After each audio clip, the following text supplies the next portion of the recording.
My name is Mark Steinmeyer, and my number one qualification for this speech this morning, this talk, is that I'm the father of my son, Pastor Danny Steinmeyer. Yeah. And I think the second qualification that I have is that I'm old. And I really appreciate that from John, because I've heard him say on more than one occasion how young people, as they move forward into the future, ought to consider the advice of older people. And I think there's wisdom in that. I think it might be a little biblical as well. So I appreciate that. And as I think of that, I'm reminded of a couple examples or instances in my past. I was a nursing home administrator for a few years back, about 20 years ago, in my parents' generation. And this is an example, a couple examples of not taking advice from seniors and whatever, my parents' generation.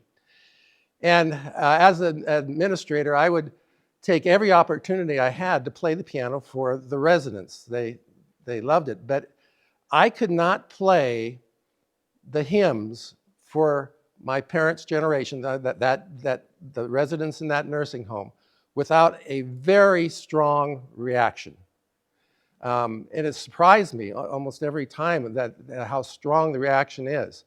Once I retired, I also went into nursing homes and played, and it's more from my generation now. And they have a nice emotional reaction, but it's not as strong. But back in those days, it was a very strong reaction, and I can think of I can think of lots of instances, but there's two in particular that I want to share with you. The first was I was asked to play some Christmas hymns for a Christmas program, and I was playing them, and we were having a good time, and there was a gentleman sitting in the front row, and he was quite upset. And more than I thought he should be. He was quite distracting during the time of playing. And so afterwards, I went up and said, "Sir, is there something wrong?"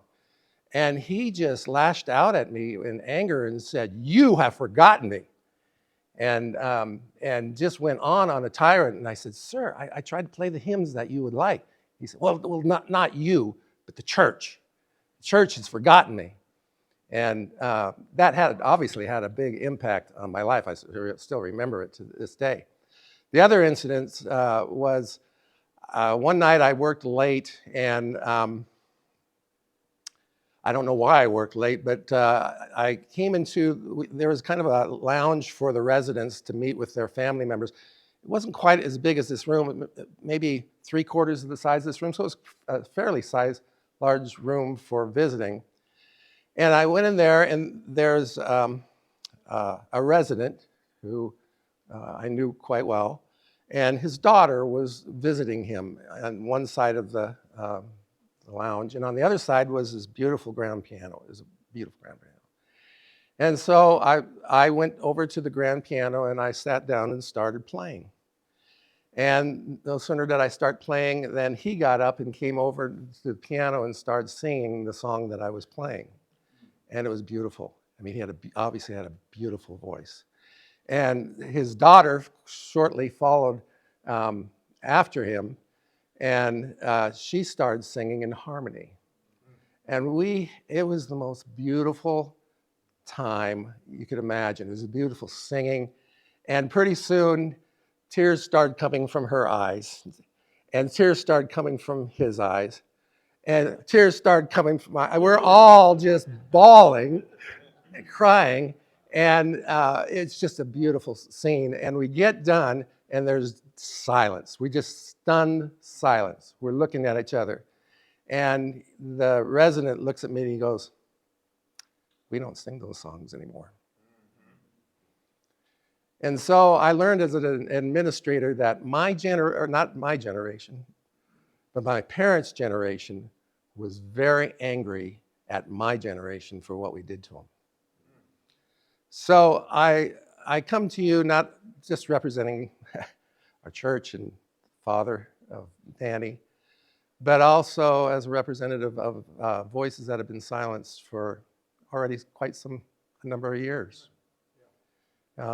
So with that, go ahead and begin my presentation. And the first thing I want to do is talk about a couple of books that I want to recommend. The first is this book by Paul S. Jones. I don't know if you have this in your library, you have a valuable book. This is the best book I have in my library, and I have a lot of them on music.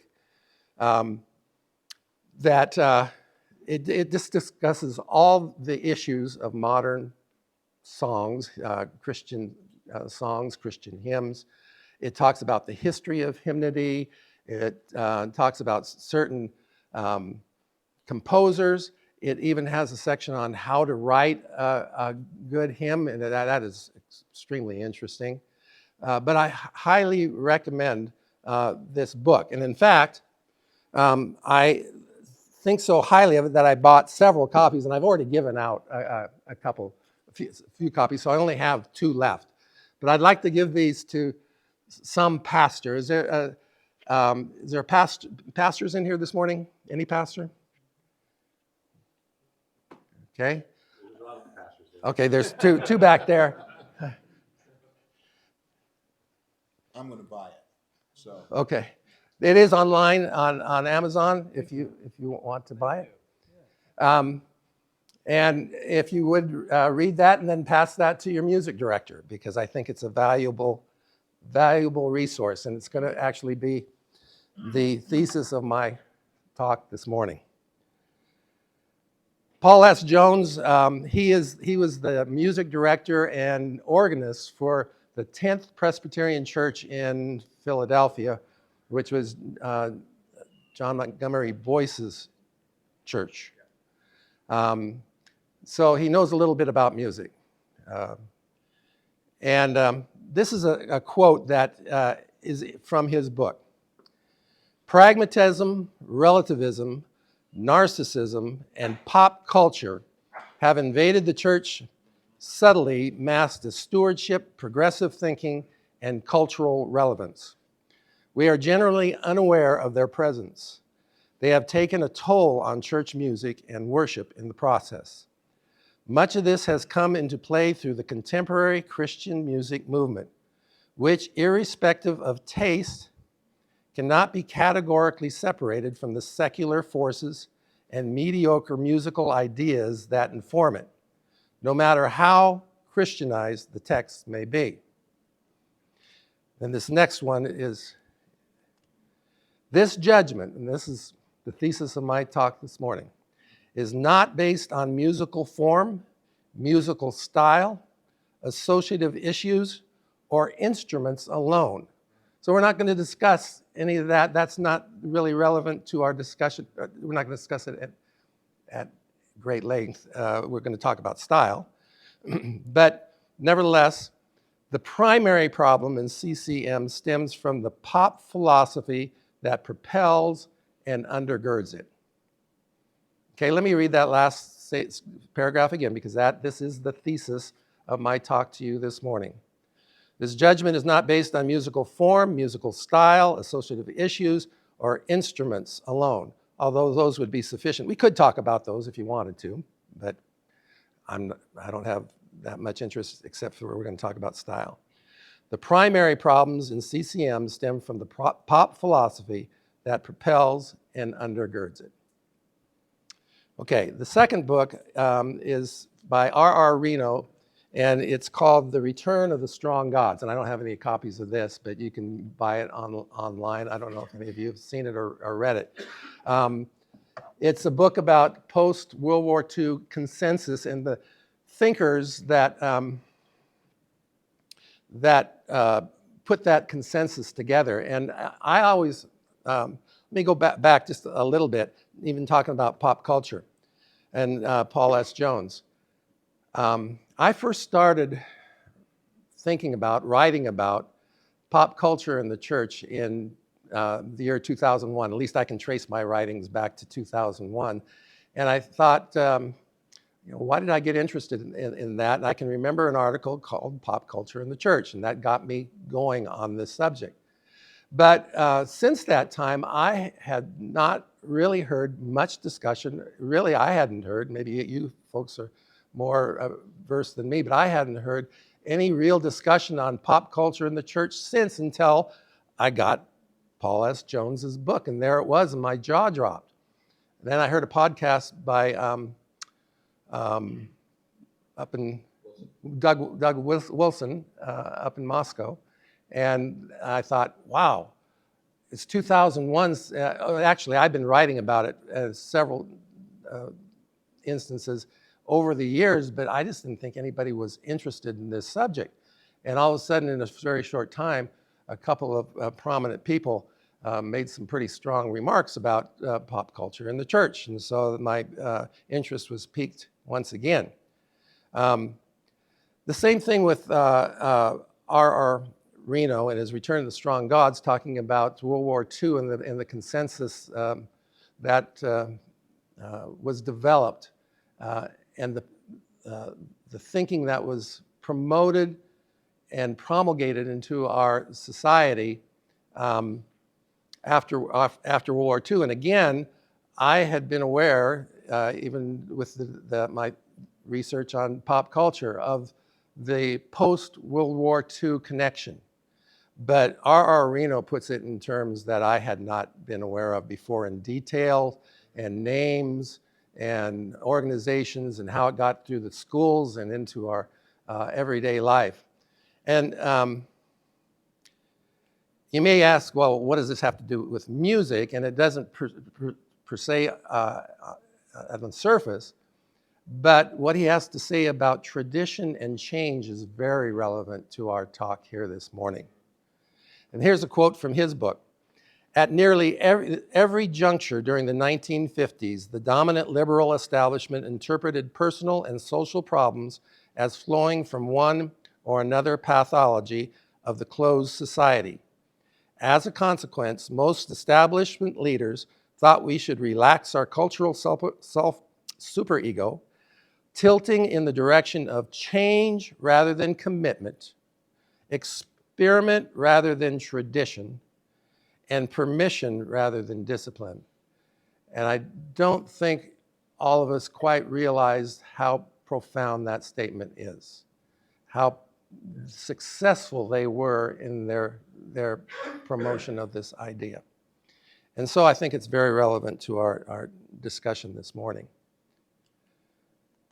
So the name of the talk this morning is The Day the Music Died, Style and Corporate Singings. But you might ask, well, what music died? Well, if you like contemporary music, if you like contemporary Christian hymns, and by the way, I'm going to be directing my remarks primarily towards Christian hymns, not contemporary Christian music in general, but the contemporary Christian hymns. But if you're a contemporary music lover, the hymns were mortally injured in 1968 and buried in most churches, in a lot of churches, by the late 80s, maybe early 90s at the latest. But for most churches, at least in my experience, the hymns had pretty much gone extinct by the early 90s. So you might think, if you're a contemporary music lover, that that's what died. But if you are a classical, traditional hymn lover, you may think that contemporary music died. Well, certainly not in popularity, because it's obviously very popular. But in style, through the development of various styles through the 70s, 80s, 90s, and into the 21st century, there's just been various styles that have come through those years. And some people, I guess, would say that maybe they've even come to a place where those styles seem a little dead. You'll have to make up your own mind on that as we go through our discussion this morning. But to talk about style is a difficult thing. In fact, I don't like to talk about style. Uh, and when we first talked about this at church, I didn't want to talk about style, and my son said, "We're talking about contemporary music. You have to talk about style." so, so I thought about it for a while, and I thought, well, my discussions on style have been very fruitless.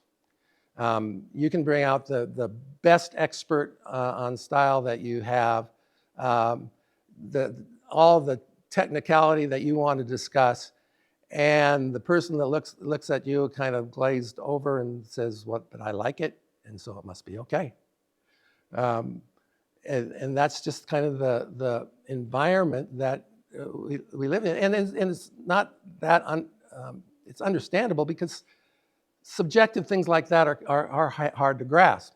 So I thought about for a while, and I came up with the idea that rather than just talking about it, I'd demo it, I'd show it, because then you can hear it and you can hear for yourself what the words say. For example, Paul Jones in his book describes, first, this is his description of contemporary Christian music in general and the style. Melodies tend to be monotonous or to move in extreme ranges. Harmony often is simplistic and consists of repeated standard chords that have little direction or contrapuntal logic. Does that warm your heart this morning? Amen.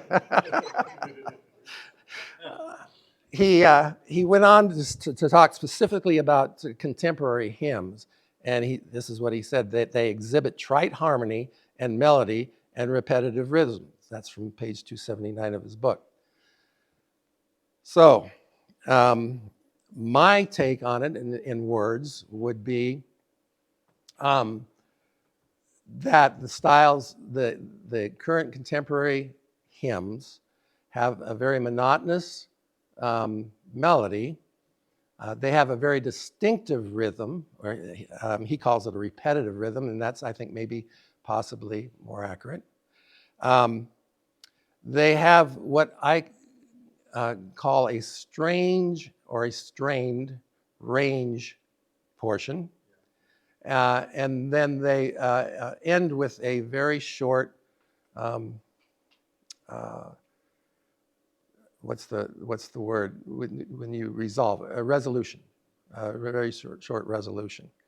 So there's 4 components in my description: a monotonous melody, very distinctive rhythm, this strange strained range portion, and then the final resolution, which is very, very short.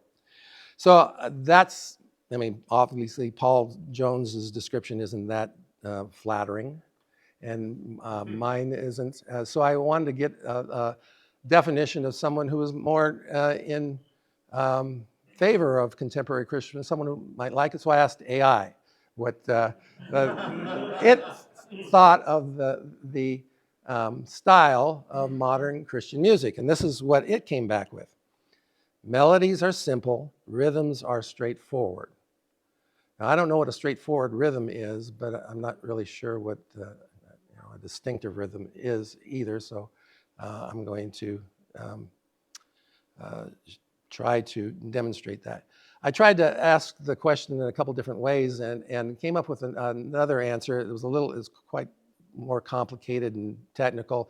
It talked about A, B, and this and that and the other. And the only thing that I thought was interesting or pertinent is that at the very end it had resolution, and a very small section of resolution. And I thought, well, that kind of fits in with my description, and that if there's resolution, it's because there's tension. And the tension needs to be resolved, and that tension is resolved oftentimes in contemporary hymns, right at the very end. Just this a really short little section, and it just resolves the tension, and everything's okay. I think most people believe that Christian hymns ought to be resolved. We have a gospel that resolves our tension. And so I think that is kind of universally understood or considered in these sort of things. So that's my description. That's AI's description. That's John or Paul Jones. I won't say John Paul Jones. Paul Jones description. And so that takes me to my demo. So I'm going to keep it very simple. I'm not going to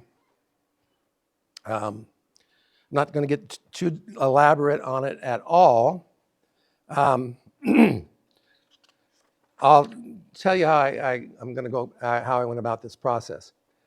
The other night, Tim mentioned that his wife, they can hear on the radio a song, and in 3 notes they can determine whether it's a contemporary song, and they turn it off. And I also noted that I could hear a contemporary Christian hymn and know right away that's contemporary Christian hymn. And then I started thinking about, well, how do I know that? And why do I know that? What makes them so distinct? And so I started looking into it, and I started playing a couple of them, and realized that there was a very distinct style to them. So I looked into that, and I started to ask myself, well, how pervasive, how prevalent is this?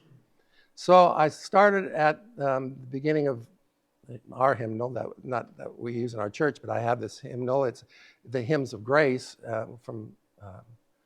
it's a pretty popular hymnal, particularly in conservative churches in general.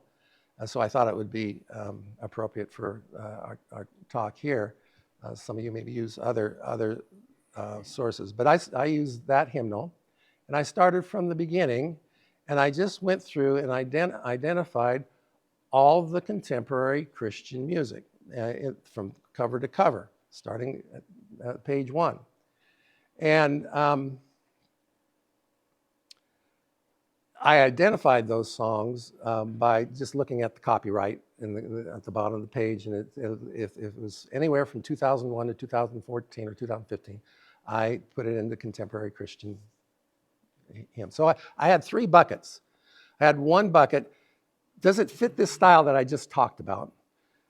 The second bucket, I determined that there are songs that kind of fit, but a little bit different, and primarily they were differed in that distinctive rhythm section. Sometimes the rhythms, they'll change them up.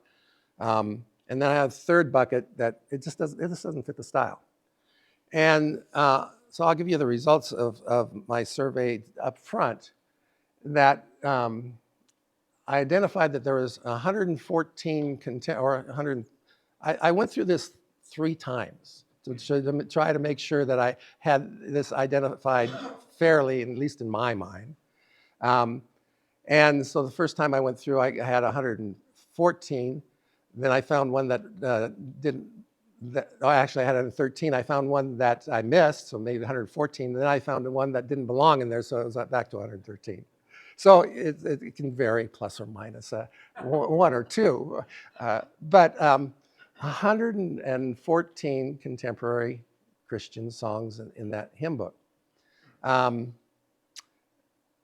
of that, 54 of them fit in the first bucket. That's a lot of songs with the same style.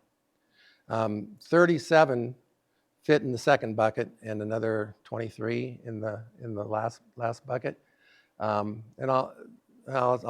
that last bucket, there were some songs in there that did use old melodies. There's 5 songs that used old melodies.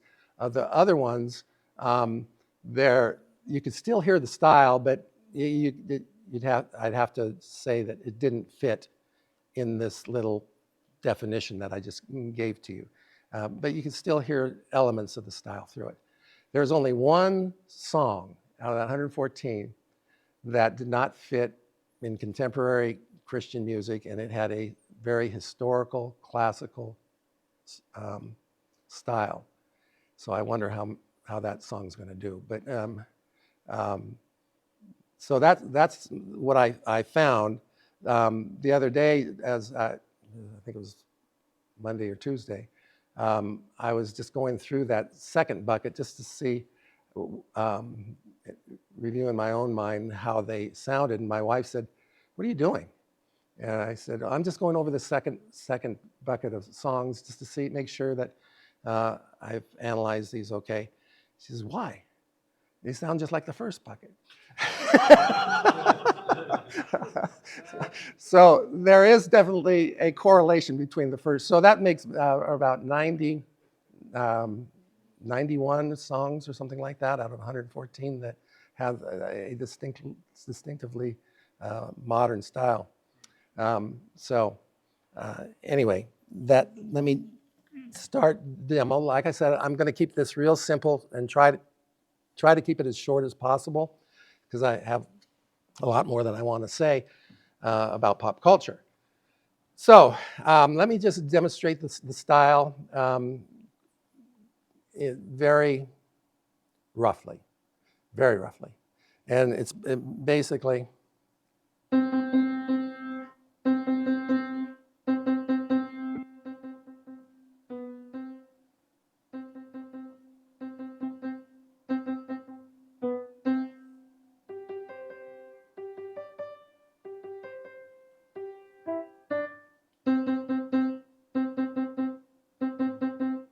and then the resolution.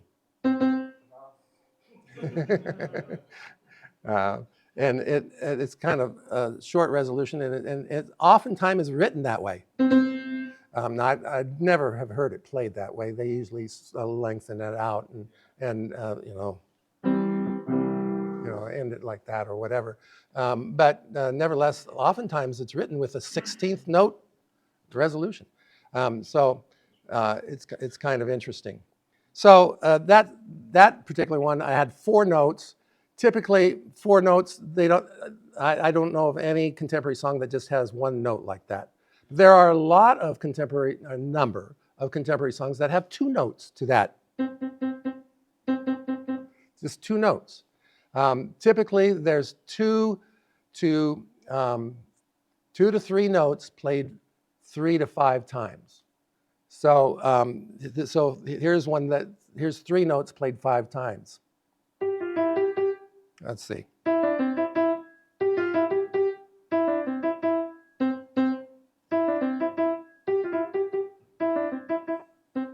And then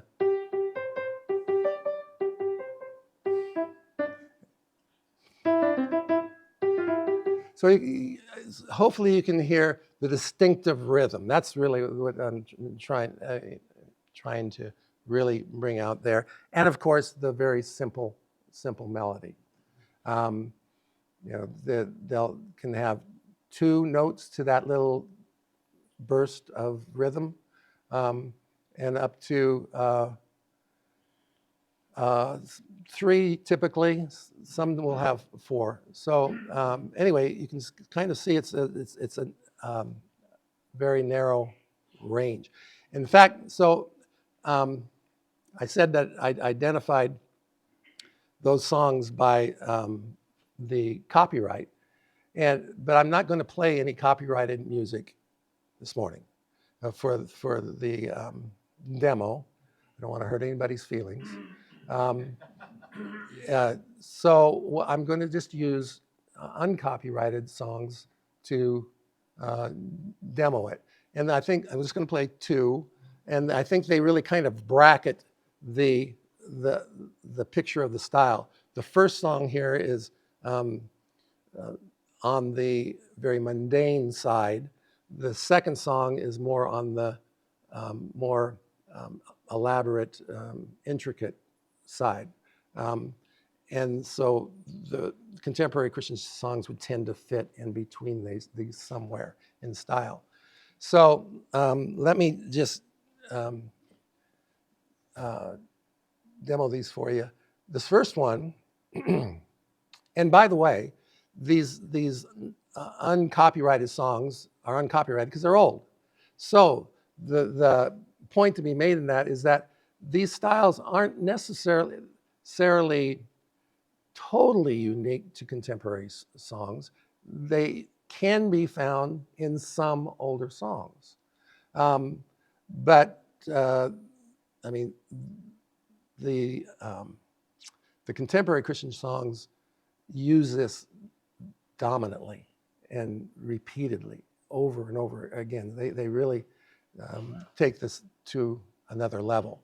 And I'll get into why. But this is a Christmas song. It was written by Benjamin Hanby, and I'm sure you recognize him. He was the guy who wrote Up on a Rooftop and good old St. Nicholas.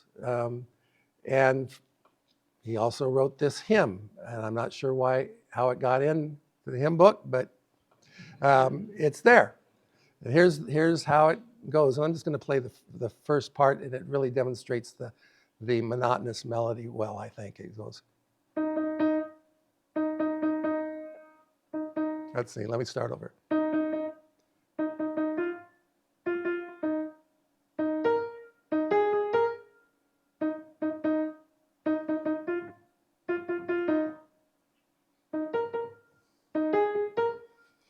You got that? Pretty simple, isn't it? It's pretty monotonous, right? You can hear that in it. That's very characteristic of contemporary hymns. The other song is an old Irish hymn, and I thought this was appropriate because a lot of times I hear from contemporary artists that they just take old Irish style and write new hymns to it. And I think that they obviously can make a case for that. Here's one of the Irish songs. However, I am convinced that they impose a contemporary style on that Irish song to make it a little bit more contemporary. And by contemporary, that means the monotonous melody part of it. So let me just play this and see if you can hear the style in this song, and then I'll make a comment or two about it. It goes, if I can play it.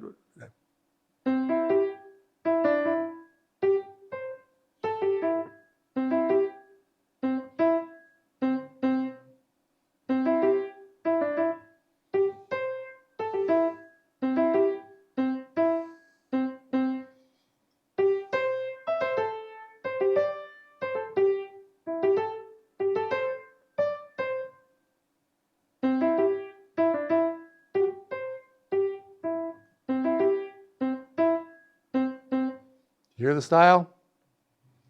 But it should probably say that something's not quite right there. And then it's that the melody is a little bit bright, isn't it? And so if I were going to turn that into a contemporary song, contemporary hymn, I would just need to change one note. And instead of, and by the way, there are some contemporary hymns that start out just like that, and then they'll go into a more mundane melody after that. But to change this song to a contemporary song, all I need to do is change it to.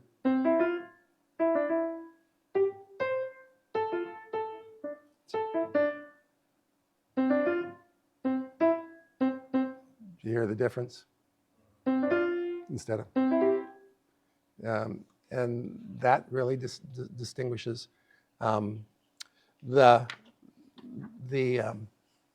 style. Now, that's all I really want to do. The whole purpose of this demo, the single purpose was to just try to show you that there's a distinct contemporary style. Now, let me just play one more song, and this is a hymn that was written in 1675. And it's not particularly a really great hymn, but I think it is very descriptive of a classic hymn style. And so you can see the distinct difference between contemporary and old and classical. So this is the way it goes.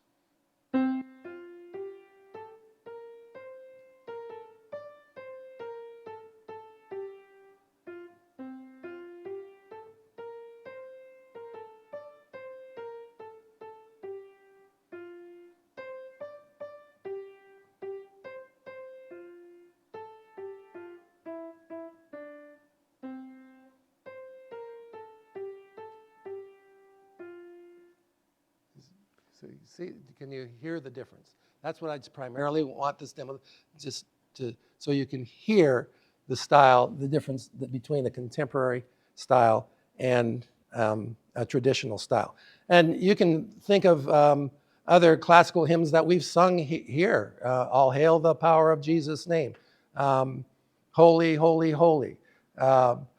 There's just a whole host of songs. Now, not all the traditional hymns fit exactly that style. Some have some more intricacy to them than that. But I think that's very representative of a typical classical style. So,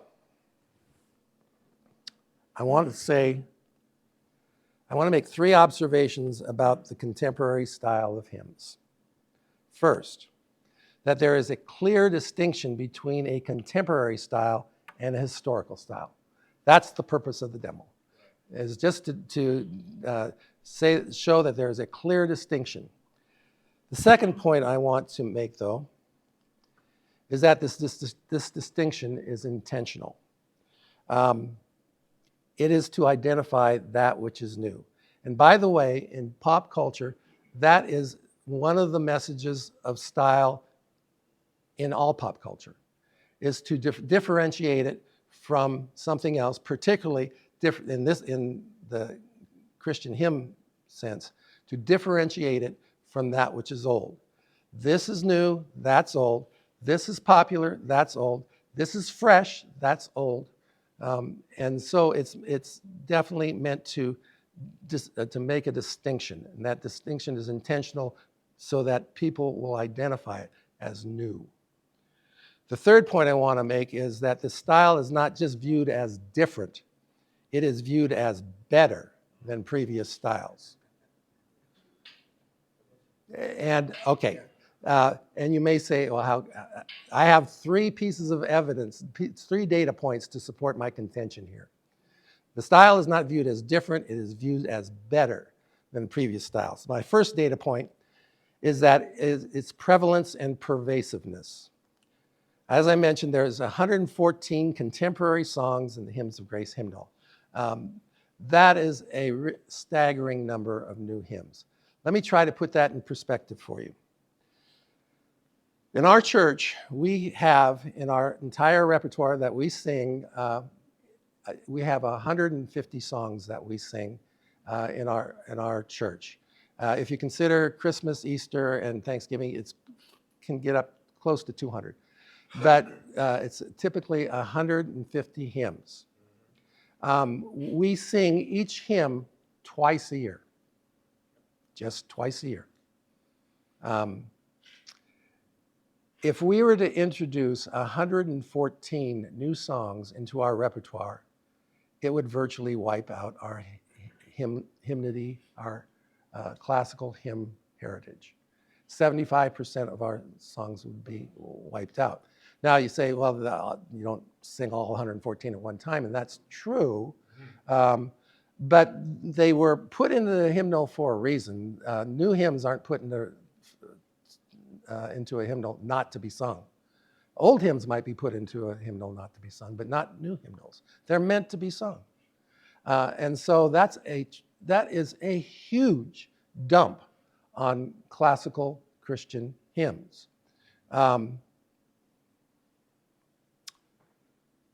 As I mentioned, well, I already mentioned the categories, 54, 91 with the modern contemporary style, 23 that don't quite fit into that category. The second data point, though, is the extent and frequency to which they are sung. They are actually sung. Now, I specifically keep an eye on 2 churches closely on what they're doing. And in the churches that I watch, and we attended one of these just a month ago, but I keep tabs on both of them regularly as to what songs they're singing. The typical formula in conservative churches that I've seen is 60-40. 60% new, 40% old. I just recently, back is in late July, early August, one of these churches is 100% contemporary songs. These, by the way, both these churches are churches that claim to love hymns. They love the hymns. They think we ought to sing hymns. They consider themselves fair in their presentation. We want to sing both, the old and the new. Well, when it comes right down to it, it's usually the new. And that, as we'll see, is kind of the pop culture mentality that tends to win out. Now, singing 60% of new songs, that's essentially going to really decimate your classical, historical hymn repertoire. And it's simply a matter of numbers and simply a matter of mathematics. And I think that this is something that most pastors and most song leaders do not consider or grasp. That is simply a discussion of numbers, mathematics. The fact of the matter is that there's a mythology that you can sing them all. And the truth of the matter is you can't and you won't. That you cannot sing all the songs. You may like them. I like a lot of songs, like a lot of different types of music. But the fact of the matter is you cannot sing them all, even in your own personal life, but especially in a corporate church setting. You can't do it. I've been criticized. Well, 114 songs is a lot. I could replace the hymnody in a church with 40. In fact, in the hymns of grace, the Getty, there's 40 Getty, or actually just Keith Getty. Kristen Getty has a couple other songs, but just for him alone, there's 40 songs. And I could replace the total hymnody in our church with 40 songs. And you say, well, how can you do that? Well, let me just kind of put it in perspective. I've been criticized on more than one occasion for playing too many Fanny Crosby hymns. And yet, in our hymnal, there's only 16 Fanny Crosby hymns in the hymnal, and we only sing 12 of them. But consider the mathematics on this. 12 out of 150. That's represent 8%. We sing, on the first Sunday month, we sing 4 hymns, 1 psalm. On the other Sundays of the month, we sing 8 hymns, 1 psalm.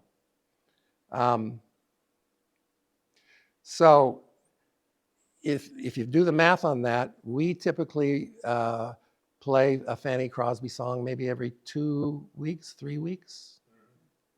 That's a lot for one.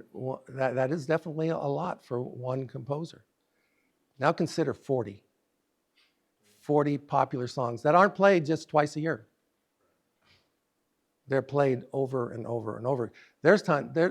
I've been in conferences where they've been played twice in the same conference. So you can easily see how quickly and how easily you can take over the hymns, the songs of a church. And the other thing that's rather obvious, but some people don't grasp really, is that if you're singing one song, you're not singing another. It's a simple concept, but it's just the facts. And if you're not singing a song, it drops off the table. It drops off the table. I've even noticed that in our own church. We have 150 songs. 2 or 3 years ago, we introduced that one psalm, and I keep extensive records of what we sing, when we sing it, and so forth. And I just, for preparation of this conference, I went back and looked at our record and noticed we actually have some songs that have dropped off the table. Typically, I have found, doing the analysis on it, that if they go down to one time a year, they tend to drop off. They tend, that second time around, if they don't get into the cycle, they tend to go to 2 years. I saw one hymn and I thought, ooh, we haven't sung that hymn in 3 years. And just multiply that by the numbers, and every song you don't sing, you're replacing something else. And the bottom line is, for every contemporary song you introduce into your mix, one drops off, at least one drops off the tailgate in the back. That's just the numbers. That's just reality. That's just the way it works. You can't sing all the songs. So, the third piece of data. Its prevalence and pervasiveness, the extent and frequency to which they are sung, and the emotion that is expressed if they are not sung.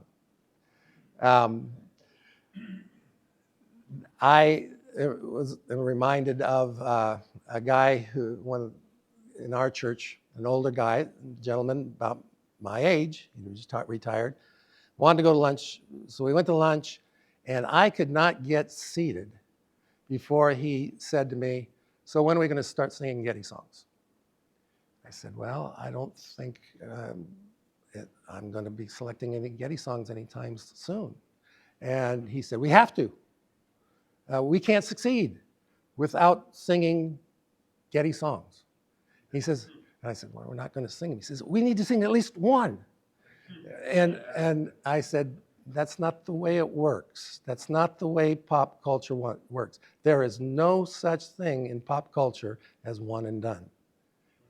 And that's just the nature of pop culture.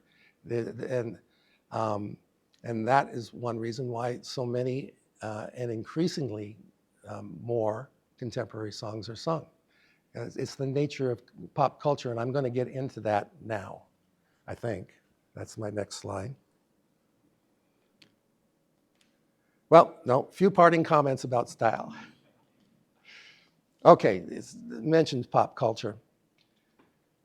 Pop culture is the vehicle that's pushing us into the future. It does not stand still. It is moving and it is pushing into the future. If anybody doubts that, all you have to do is look at the last 50 or 60 years and how the church has moved and how pop culture has moved it. You know, back when I was younger, some people were objecting to some of the new music, but we didn't really have the benefit of hindsight like we do now. But we have the benefit. We don't have to make the same mistake that we did through the 60s, 70s, 80s, and 90s. And one of the things you can clearly see is that where we started was not where we thought we were going to end up, but that's where we ended up. Totally different. The church that I attended in 1970 is absolutely not the church that is there today.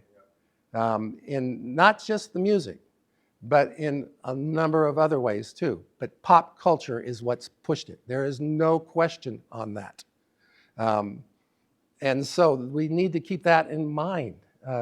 We have that piece of data in our arsenal now to make decisions. And I think that we need to take advantage of that. So, what does style have to do with it? And why even discuss style? Because style is the fuel of pop culture.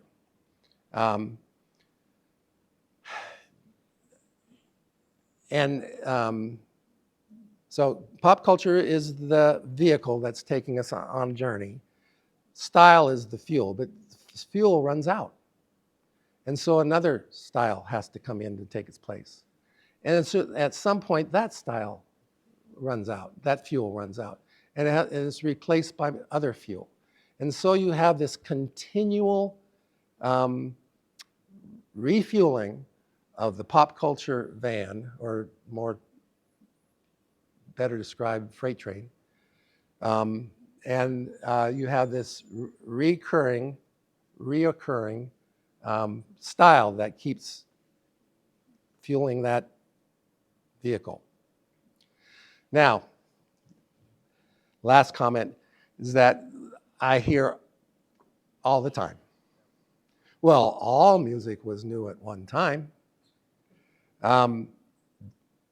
Yeah, we figured that one out quite a long time ago, that all music is new at one time. You're just against new music. Anybody who tries to stand up for the classical hymns has heard that argument. But I think the truth of the matter is that the more accurate observation is that people have been conditioned since World War II to like new better. It's not that we are against new music, is that they are for it in a biased form, in a biased way, a conditioned way. They're conditioned. We've been conditioned, we've been steered to like the new. So what is pop culture? So we're going to get to this and discuss this the remainder of the time. It has several definitions. Its simplest is that it is what is currently popular in general culture. And that is the definition that was originally given to it back in the late 1800s to separate it from high culture. But that definition, although it still works, is not elaborate enough for our discussion. More narrowly, it has been associated with the film industry and the culture that supports, promotes, and identifies with the latest trends, fads, and fashions that emanate from that world. It has also been associated with the music industry in the same way. Okay? I don't think that's too much of a surprise for anybody, that definition of pop culture. It's what we kind of commonly think of it. But more important to us, it is a philosophy. It's a way of thinking that has been promoted and inculcated into the very fabric of our society. And this goes back to the R.R. Reno book on the strong gods, that things like tradition, commitment, conviction were seen as dangerous and would eventually lead to World War III. And that these thinkers were trying to come up with a consensus that would prevent us from getting into another thing like World War II, or World War I or World War II. And so things like change fit very well into their model. In fact, change is absolutely required in the post-World War consensus. And it has been pushed on us since that time. I know John mentioned in his talk on tradition that, he said, we were just born into this environment. Yeah, but it really stepped up in my generation. And that you can really look to it as the source, really, of where we are today in my generation. I'll describe that just here in a second. So there's pop culture gurus out there. When I got this quote from a pop culture guru, I mean, these people are serious. They are very serious about this concept of change. Change. And they actually get very radical. And I'm not going to really, I don't think those radical ones are that pertinent to our discussion. But nevertheless, this is a quote by one that was done, well, this was back in, when I first started looking into this, back in 2001 or so. Religion divides, politics divides, pop culture unites. Now, you can see that there's some truth in that. Churches that go with the latest and the greatest have something in common with the cool people in the other churches. And so there is a uniting factor around pop culture. But is that what we should be uniting around as a church? I would suggest no. The next definition is more clarifying to us. And it is the culture created by manufacturers to promote mass production and mass consumption. Okay? It is the culture created by manufacturers to promote mass production and mass consumption. Now, that was years ago, the definition. A more modern writer, this guy, John Story, he, from what I could determine by my preparation for this, is that this guy is the current go-to guy on pop culture, and particularly his definitions. He has some of these same other definitions. He now has expanded it because of the technology and how it's advanced and so forth. But this is what he had to say as one of his definitions. In his book, Cultural Theory and Popular Culture, he says, pop culture can be defined as commercial objects that are produced for mass consumption by non-discriminating consumers. Not really flattering to us, the consumers. It's kind of we're kind of their useful idiots. In this definition, popular culture is a tool used by elites to suppress or take advantage of the masses. Not a very flattering definition, but that's the current definition by John Story. So that's what we're talking about with pop culture. Now, the World War II connection. Pop culture was actually a government program. Now, it's not that diabolical. The government needed a strategy to convert from wartime economy to peacetime economy. And so they put together, as government does, an agency. It's the CPA, the Civilian Production Administration, which is established in 1945. You can look it up and read about it. Its purpose was to work with businesses to stimulate the economy. So they worked with businesses to help with the supply. They worked with businesses on the marketing side. And so during that time, this is where marketing really was stepped up and actually helped by the government agencies to promote the new and improved. And in one of my youth, that's all we heard. All day in, and everything was new and improved. And it's still used, but it was hammered in the 1950s. You need the new and improved, new and improved. And then there was a new tool to help them with their cause, and that was the television. You can look at any discussion of pop culture and its history, and they all have some discussion on the television. It's obviously a very prominent tool that was used in this whole discussion. Now, I have a quote here, but I could got a lot of quotes from different sources that I looked at. This is just one because I happened to be reading this book when I was putting this together. The Death of the West by Pat Buchanan explains how the TV was used to foment unrest in the 1960s. He says, what baby boomers had in common with contemporaries abroad was not Vietnam, but their numbers, affluence, and freedom, and the televised example of their peers all over the world. In childhood, they had all had the same babysitter, TV, a babysitter more entertaining than their parents. Its incessant ad message was the same: kids, you need this, and you need it now. Boy, if that doesn't describe my childhood. Yeah. It was designed to sow discontent in the consumer. And it is so deeply ingrained into our thinking that it's difficult to even recognize its tenets and its trappings. We're just so used to it. It's just a part of what being an American is. And we need to be aware of that.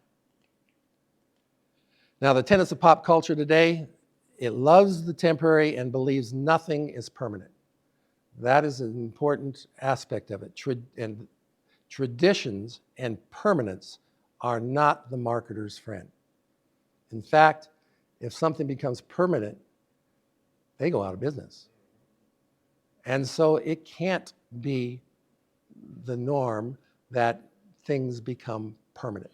It has to be changing. It has to be new. It has to be fresh. It has to be updated. It has to be, or we go out of business. Change for change's sake. And some people can get very serious on this. There's some businesses that'll change. They're doing fine. And they'll change just because they believe in that philosophy that you have to change, or you're falling behind. Some people have really bought into that to their demise, I think. And it promotes generational preferences. Pop culture has fragmented our society. It has fragmented our churches. And it fragments them into narrow demographics, and it seems like those demographics are even getting more narrow and more narrow. It used to be, 12 to 20, 21 to 30, 31. It's even more narrow than that in our culture today. And of course, we can take a look at that in our churches, that our parents can't worship with their kids, or the kids can't worship with their parents. The kids can't worship with their grandparents because the style is different. And that's pop culture in the church. And that's what it's designed to do. Now, consumerism, which is the term that was given, and actually that is an interesting term. That term was established by the vice president of Ford Motor Company to get the tension off their profits and put the focus on the consumer. Well, this is the consumer's issue.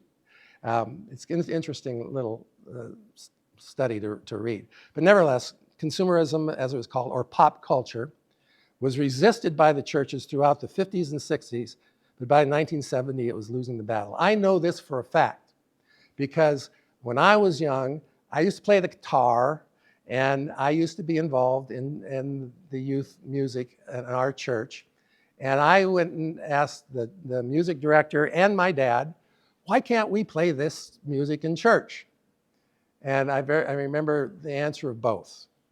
The music director was a little bit more general. He was definitely very serious, but he said, because the music's not appropriate. And that was basically his answer. But I remember my dad's answer very clearly. And he said, because it is not your job to teach me what music we are to play in the church. It is, and he's followed it up with, it is my job to teach you. That would go a long way in our churches today. That's the message that I got. But through the 50s and 60s, it was resisted by the church. The church responded in one of two ways. First of all, there was little or no discretion.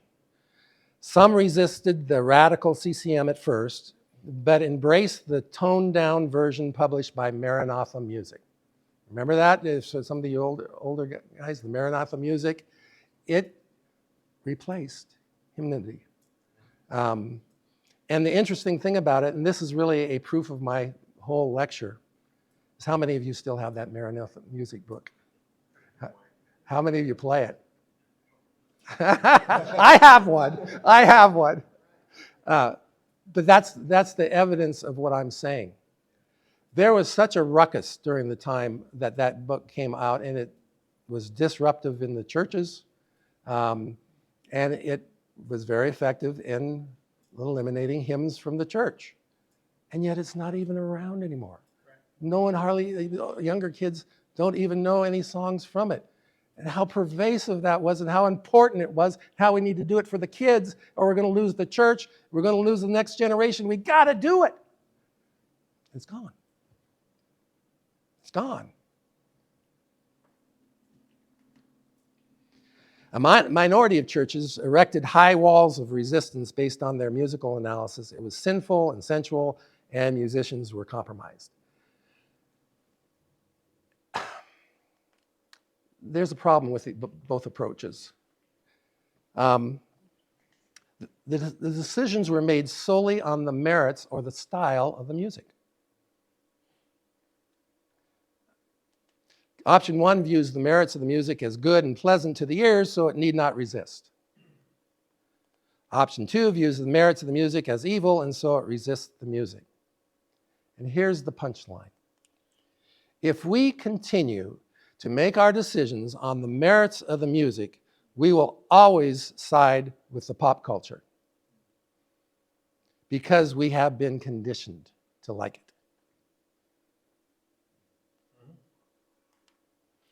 We must come to the realization that the CCM is an industry rooted in commercialism and pop culture. It promotes the temporary. It lives on what is new today and dies if that should become permanent. It hates tradition, hates it. It has not been friendly with truth or doctrinal purity, although some point to, well, the words are so much better now, and there is some to that argument. The words are definitely better than they were in the 80s, 70s. I am proposing a different criteria for determining the music in your church, a different way of deciding what you play in your church, or how to consider a new song. I think that every song needs to be put through this analysis, and that is the first criteria is, what purpose does the music help fulfill for the church? What will be the current effect it has on the body? And I think that that's the first criteria. The second criteria, however, is where is this music going to lead us? Because it ought not to be considered in isolation. And that's the mistake that was made all through the 60s, 70s, 80s, and 90s. Pop culture does not remain static. It is always moving, and it is moving as rapidly as possible. What that means is it could be slower, it could be faster, whatever, but it moves as rapidly as it can possibly get away with. It's more profits. And the third criteria is, what are we going to leave behind? Pop culture, by definition, does not care about yesterday. Will the benefits of our current music taste be greater than the music it will replace? And if you can answer those, all those, then go for it, for a new song. And there is a place for new music, but I think we need to be more cautious and careful. And I think Danny, son, will talk more about that in the next section about music, what's appropriate in the church. I believe that the results of the above criteria would probably be more, the music would probably be more timeless, probably. It'd probably be more respectful of our heritage. It probably would be better grounded in sound theology. It would promote a better family atmosphere. And it would probably result in churches that are doctrinally sound for more than 10 years.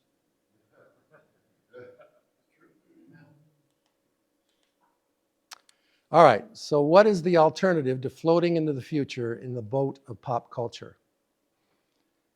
And that is to anchor in the past, in our historical hymns. Now notice that I didn't say as the option is to slow down the boat. It's my contention that we need to get off the boat. That's a hard thing to say. I'm going to say something that's very hard now to say, particularly in light of the last month, events that have happened in the last month. But I believe that if we are going to offer an effective Christian counterculture in the future, that the church must get rid of pop culture. That's a tough statement to say. I thought about that one hard and struggled over it. And it's because it seems so impossible. It seems like an impossible statement. I was sharing this with my third son and telling him that, this is weighing on my mind, and just to say something like that, especially in light of events that have occurred. And I said, but I took an encouragement with an event in the past, of an impossible statement that was made in the past. And so my son Brian said, "You got to share that, Dad." And I didn't really have it planned in my talk. He said, "But you got to share that example." So I am. So just a couple weeks ago, we were listening to a recording of Steve Gregg. I don't know if some of you are familiar with Steve Gregg. He's a Bible teacher. He's on the radio, and he has a whole host of a lot of teaching out there. And I'm not going to vouch for all of it, but there's a lot of it, and a lot of it's very good. A group of us were listening to a talk that he had given back in, it was either late 80s or 90s, on self-esteem. And he made the statement almost identical to the one that I had in my presentation here. He said, if the Christian church is going to offer an effective counterculture that honors the Lord Jesus Christ, we're going to have to get rid of self-esteem from the church. It's pretty much gone. When he said that, that was an impossible statement. It was so deeply entrenched. I remember those days thinking, this is not good, and this is not going anywhere. And yet, for the most part, I mean, it still kind of lingers around, but teaching on self-esteem was very pervasive. And one man in our church pointed out to me in our Bible study that, that's part of what the pop culture of the day. That's what pop culture brought into the church in the 70s, 80s. And so it's a and that's really kind of the point of contemporary music or pop culture in general, is that it's not just about music. Once you get conditioned to bring in everything that's new, everything that's fresh, it becomes very difficult to resist what's new and what's fresh, in not just music, but in doctrine and other areas as well. So my statement is to anchor in the past. Put the anchor in the shore and don't get in the river. The benefits of anchoring in the past. It connects us with our forefathers, with the saints of all time. We have a wonderful heritage that we completely ignore with our mothers, our fathers, our grandfathers, great-grandparents, back on and on and on, and we completely ignore it. And we have that rich heritage that we could take advantage of. It connects us with that. It allows us to have a generational church. I do not believe that is a healthy thing or a good Christian model to have it so fragmented demographically. One of the great joys of my life is I'm getting emotional here, is to be in church with my grandchildren and to sing side by side, sing the same songs and liking them. Yeah. I had the privilege of playing a duet with my 7-year-old granddaughter on the cello and piano. How great is that? Yeah. And just think of the churches that don't even have that as an option.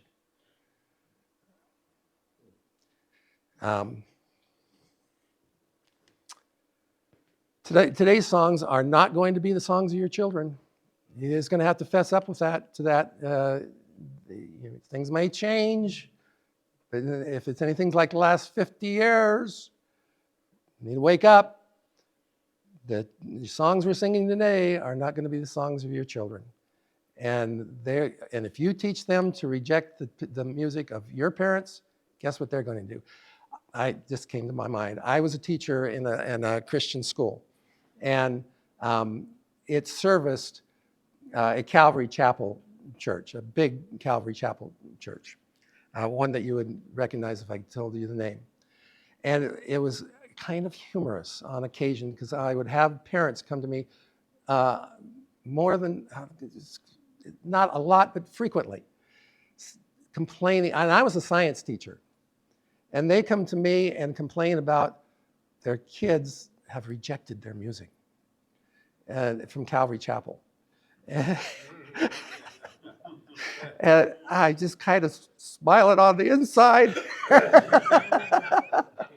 It was listening on the outside and say, you know, what goes around comes around. What did you do to your parents? And they were having a difficult time. It was kind of an interesting situation. We show preference with honor by singing the songs of our parents. It promotes the godly way to build a church. It was not meant to be the product of our youth. And it grounds us in sound theology. It's not a panacea. Hymns are not. I mean, some of you know of churches that sing hymns and they're dead. So hymn singing is not a panacea, but it can help to in all of these areas. We have to be diligent and very mindful of sound doctrine is always my contention, even when I was a kid. My saying that I figured out many years ago was, when doctrine is compromised, tradition becomes your orthodoxy. Or to say another way, when orthodox is compromised, tradition becomes your orthodoxy. And so we need to be careful of that trapping of tradition in hymns. But nevertheless, we made the decision to throw them out in the 60s and 70s. I think it was a rather poor decision. Not all hymns have good theology, but there's so many of them that we can filter out the bad theology. We try to focus on those that only have sound theology. And it preserves a heritage.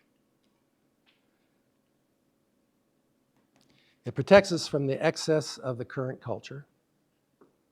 Let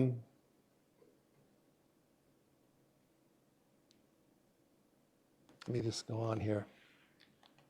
There's another point I wanted to make, but I'll see if I can make it here.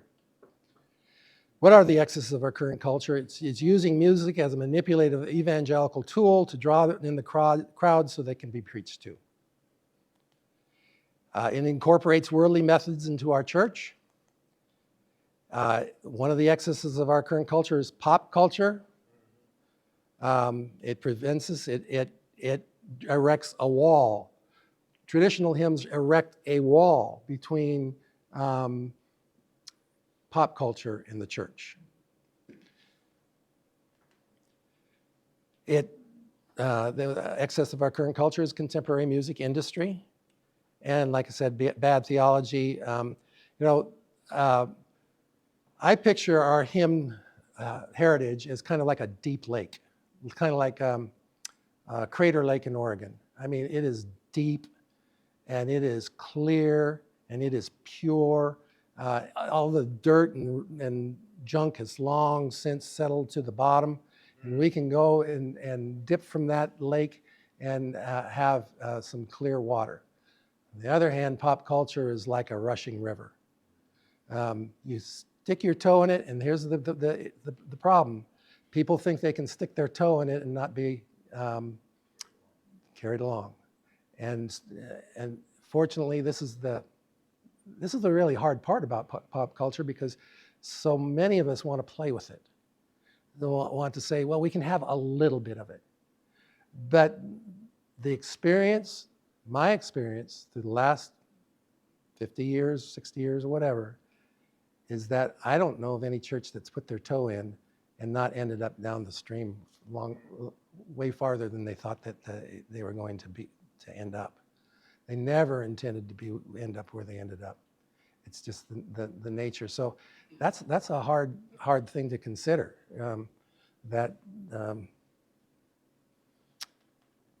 Now, excess of our culture, we have bad theology in songs. That's a little bit better now. But as I mentioned before, it is difficult to resist any new fad or fashion when the church has not resisted fashionable music. That's the real problem. Closing thoughts. Some Bible verses. Proverbs 1, 8, and 9. Hear, my son, your father's instructions, and do not forsake your mother's teachings. That is in your Bible. I think that has disappeared from many 30 years ago or so. But I think it's wisdom. Just kind of think of it. Proverbs 4 and 5. Acquire wisdom, acquire understanding. Proverbs 24, 21. Do not associate with those who are given to change. If there is anything more given to change than pop culture, let me know. There is nothing that you can think of that is more given to change than pop culture. It is by definition pop culture. And finally, be strong in the Lord and the strength of his might. Put on the full armor of God so that you'll be able to stand firm against the schemes of the devil. For our struggle is not against flesh and blood, but against the rulers, against the powers, against the forces, world forces of this darkness, against the spiritual forces of wickedness in the heavenly places. Therefore, take up the full armor of God so that you'll be able to resist in the evil day, and having done everything, to stand firm, therefore. Now, what do you say, with music, putting on the full armor of God? It just seems to me that it's very difficult to stand firm when you have one of your feet standing on the shore and the other one in a rushing river. And some parting questions. How affected are you by pop culture? Have you ever thought about it? How committed is your church to pop culture scene? Can you honestly say that your church is not affected and need not be concerned?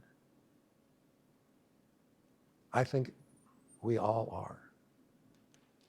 Is your church committed to its historical musical heritage? How many historical hymns do you sing? Do you care? Are you building a generational church? Do you think that might be important? And that's it.